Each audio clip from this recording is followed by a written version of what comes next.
Secretary General, let me remind you of what many of you unfortunately ignore.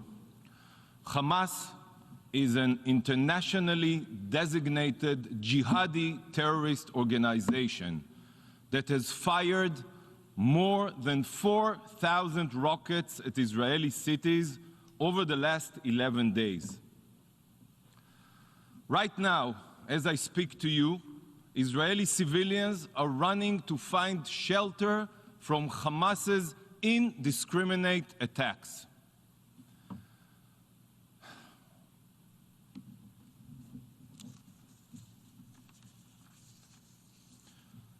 Here is a quote from the Hamas charter. Israel will exist and will continue to exist until Islam will obliterate it just as it obliterated others before it. And it continues, the day of judgment will not come until Muslims fight the Jews and kill them.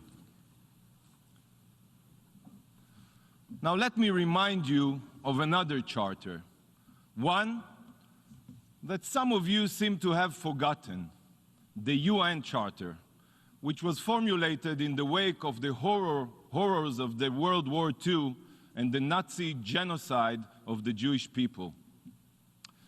The Charter of the UN calls to, and I quote, reaffirm faith in fundamental human rights, practice tolerance, and maintain international peace and security. Sadly, in today's debate, we are not seeing a defense of the goals laid out for the UN, but rather an indifference to Hamas's charter, which, like the Nazis, is committed to the genocide of the Jewish people.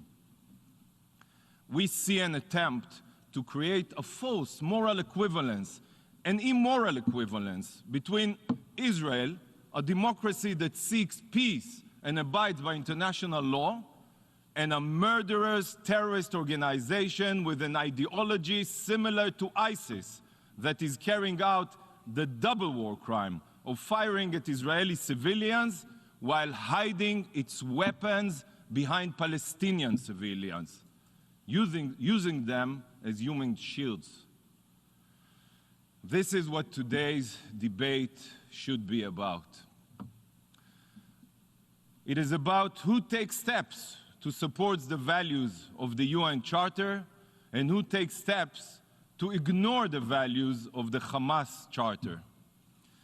It is about who is on the side of extremism and hate and who is on the side of moderation and dialogue. It is about who has the moral courage to support a democracy fighting radical terrorists and who has sunk to such depth of moral depravity that they equate between the two. Every speaker here today that fails to unequivocally condemn Hamas, that fails to distinguish between Hamas's war crimes and Israel's self-defense, that chooses to demonize Israel rather than supporting its heroic efforts to dismantle Hamas's terrorist infrastructure, is only strengthening extremist forces, encouraging terrorist groups to use civilians as human shields, and undermining the chances for peace. For years now, Hamas has held Israeli citizens and the bodies of our soldiers hostage. It is outrageous that you not only fail to call Hamas a terror organization, but you also refuse to demand that our sons are returned to their families. Mr. President, it is really quite remarkable. You know, usually, as we all here know, the UN works slowly, very, very slowly. It took the General Assembly a few months to convene a discussion on the fight against COVID-19, from which millions around the world have died. But when it comes to holding a debate to pressure Israel and give a terrorist organization a free pass, you were able to convene after only 11 days. What a disgrace. Is this what the UN was established for? Are those your priorities? These debates in the General Assembly are always characterized by deception and lies. So let me share some simple but critical truths. Hamas targets civilians. Israel targets terrorists. Israel makes every effort to avoid civilian casualties. Hamas makes every effort to increase civilian casualties. Israelis and Palestinians, by the way. Israel uses its missiles to protect its children. Hamas uses its children to protect its missiles. Hamas's rockets are indiscriminate by design. They have struck Jewish towns, Arab cities, and Bedouin villages. They have killed Jewish and Muslim Israelis. They have killed not just Israelis, but Indian and Thai citizens. And they have killed numerous innocent Gazan children and destroyed Gazan homes.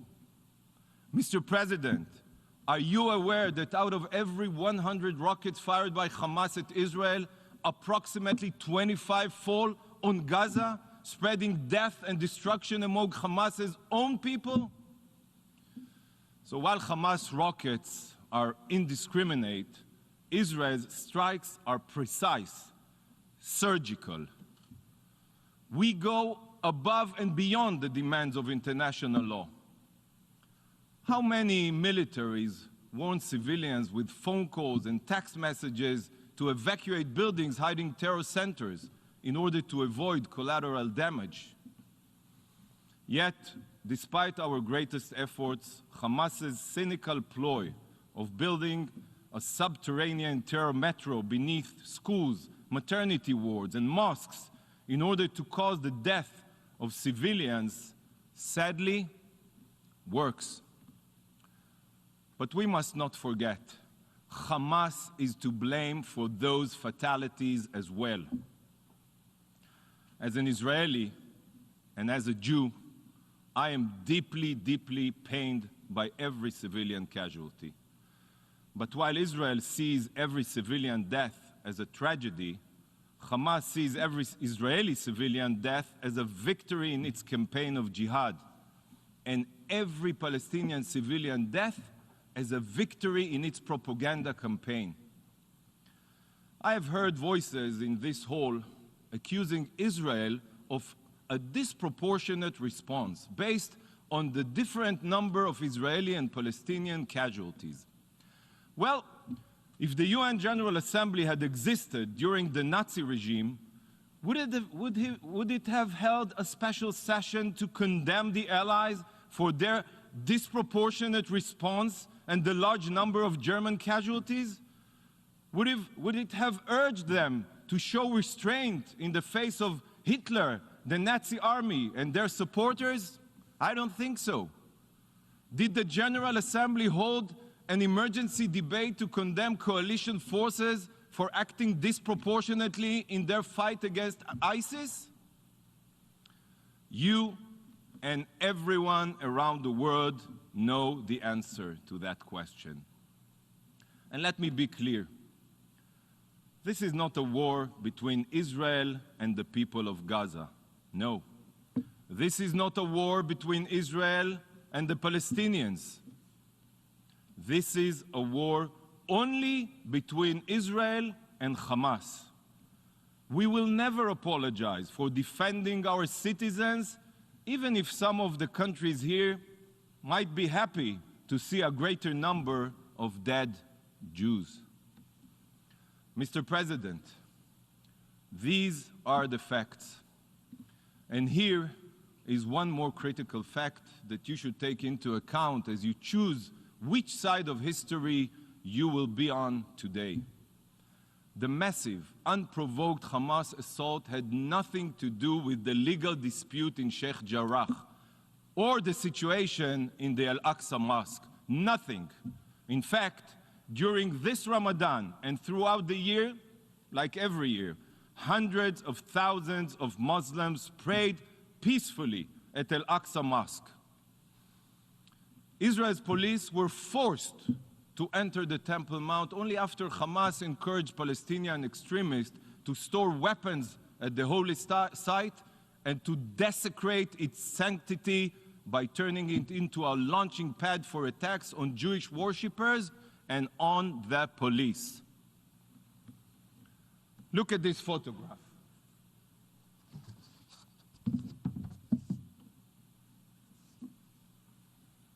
Is this the way to treat a sensitive holy site? Who undermined the holiness of this site? The police that worked to restore order and to quickly reopen the site for prayers? Or the rioters who repeatedly launched violent attacks? You all know, and you know what? Even the Palestinian representative here today knows that Hamas's premeditated assault had nothing to do with any Israeli action. None.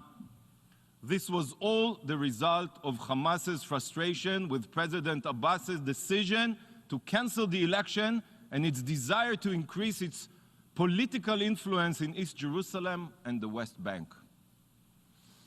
Hamas seeks to replace the Palestinian Authority and take control of the Palestinian territories. So after the elections were canceled, again, by the way, it decided to launch a war of aggression against Israel. Suddenly, Hamas leader Mohammed Deif, who has been silent for years, was threatening Israel would pay a heavy price if an Israeli court went ahead and ruled on a property dispute in Jerusalem. Have you asked yourself why the Hamas leadership in Gaza would be commenting on a legal dispute in Jerusalem that has been going on for years? This was all a part of Hamas's strategy to gain political power. You all know that Israel did everything to de-escalate the situation. Our efforts were met with rockets on Jerusalem, rockets on our capital. You cannot fire at our capital and then pretend you want a ceasefire. Israel wants a ceasefire, but only after significantly degrading Hamas's terror machine. We are looking for a cure and not a band-aid. And yet, you have once again been calling on Israel to exercise restraint when facing hundreds of indiscriminate attacks every day. Every day. Let me ask you a question. What would you do if it was you? If it was your civilians under fire? If it was your family running to the bomb shelters? How would you want the international community to respond? Would you be responding differently if jihadi terrorists were firing thousands of rockets at Istanbul or Tripoli? Think about it. Would you be calling on both sides to show restraint if rockets were destroying homes in Copenhagen and Paris? I don't think so. The hypocrisy in this institution knows no boundaries. I will tell you what you wouldn't do. You wouldn't accept attempts by the General Assembly to make the immoral comparison between a state which sanctifies life and a terrorist group which glorifies death. Despite the hypocrisy in institutional bias here at the UN and the acquiescence of Hamas's actions, an organization which, may I remind you, celebrated the terror attacks of 9/11 and mourned the death of bin Laden, the State of Israel will take all steps necessary to protect its civilians, while making every effort to avoid harming Palestinian civilians. I thank all the countries that have expressed their support for Israel's right to self-defense. First and foremost, President Biden and the American administration. Mr. President, just as Israel will always defend our civilians against terror, we will always work to advance peace. Just this year, we signed 4 peace agreements with Muslim countries, and we are so proud of it. We made painful concessions for peace with Egypt and Jordan, and 6 Israeli prime ministers were ready to make painful concessions in the past to reach peace with our Palestinian neighbors. In 2005, we uprooted and removed every Jewish home in the Gaza Strip because some thought that it would bring calm. Instead, ever since Hamas seized power over the Gaza Strip, we have experienced unending terror. In 2007, when Hamas violently took control over the Gaza Strip, its militants threw their Palestinian brothers, Fatah members, off rooftops and cheered as the bodies fell. I hope today that you do not choose to throw the chances for peace from the rooftop and pat yourself on the back as extremism triumphs. Hamas doesn't accept Israel's right to exist. It refuses to renounce violence and refuses to acknowledge past agreements. Those are the quartet's 3 principles. There should be no mistake. If this institution strengthens Hamas, it will make the possibility of Hamas replacing the Palestinian Authority much more likely and eliminate the chance of future dialogue between Israelis and Palestinians. There is nothing to discuss with a terror organization committed to your annihilation. Nothing. So don't say, we didn't warn you. Mr. President, the demonization of Israel in the international arena, spurred by members of this assembly, such as Turkey, who are using anti-Semitic tropes, is encouraging sickening anti-Semitic attacks all around the world. The Turkish leadership is in no position to preach to Israel, by the way, or anyone else, about human rights or the military harming innocent civilians. The State of Israel will never stay silent in the face of such anti-Semitic attacks. Never has there been a clearer example of the fact that anti-Zionism is anti-Semitism. So today, we call on all governments to take swift and effective action to protect their Jewish communities, apprehend the perpetrators, and ensure that Jewish citizens everywhere can live proud and open Jewish lives. Mr. President, in the face of those here who have chosen the values of the Hamas Charter over the values of the UN Charter, I stand here as a proud representative of the State of Israel. The state founded upon the 4,000-year-old connection between the land of Israel and the Jewish people. The state which rose from the ashes of the Holocaust to ensure that the Jewish people will never be defenseless. I stand here and declare, never again.